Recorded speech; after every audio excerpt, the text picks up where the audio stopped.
Ito ang mga bagay na kailangan mong malaman sa bagong hero na si Obsidian na nasa original server na ngayon. Alamin natin kung paano siya gamitin at i-counter. Yan ang maingat na pag-aaral natin ngayon.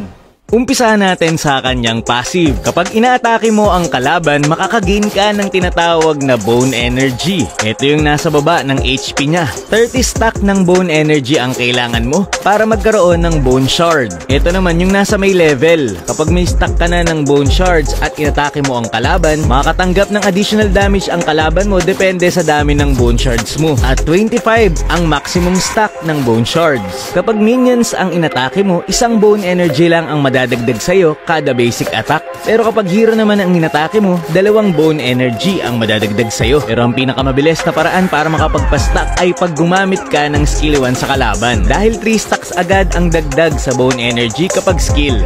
Take note na hindi magkakaroon ng stack si Obsidia kapag ang inaatake niya ay jungle monster. Pero kapag Torre ay magkakastack siya. Permanent nga rin pala ang stack ni Obsidia. Kahit siya ay ma-takedown, hindi ito mababawasan. Sa skill 1 naman niya tayo, kapag ginamit mo ito, magbabato siya ng bone needle sa padiretsyong direksyon at matitrigger nito ang bone shards mo. Kaya nakadepende rin yung damage ng skill 1 mo sa dami ng bone shards mo.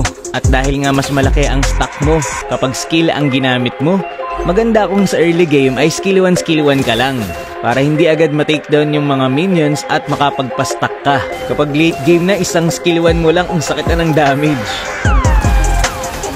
Dito naman tayo sa kanyang skill 2. Kapag ginamit mo ito, makakagain ka ng 500% movement speed.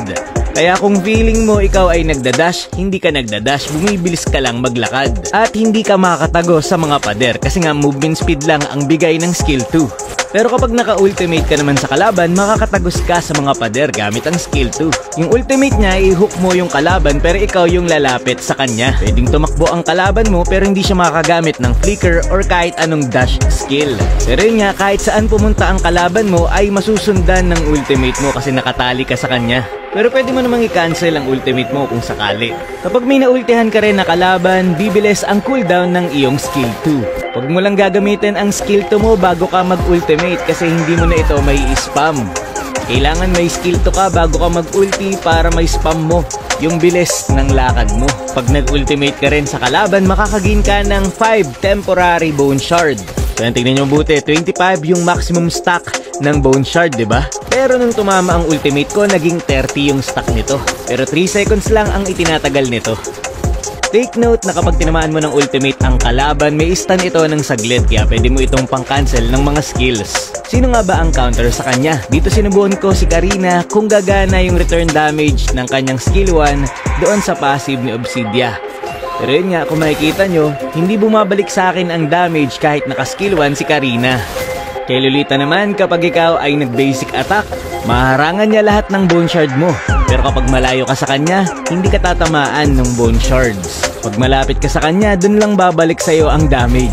Pero ang pinaka-counter talaga dito kay Obsidia ay item. Kapag yung tank naka-blade armor ay mahihirapan talaga itong si Obsidia. Lalo na kung makunat pa yung tank.